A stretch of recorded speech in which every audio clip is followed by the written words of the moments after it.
Politiko, kailan ka makakahawak ng bilyon, pero yung mga politiko natin nakakahawak.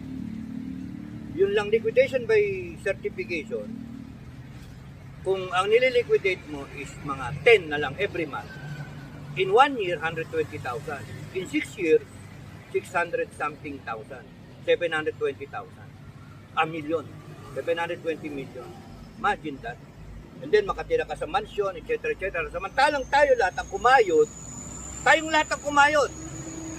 Mag-empleyado ka, binayaran mo yung taxes 30%. Tama?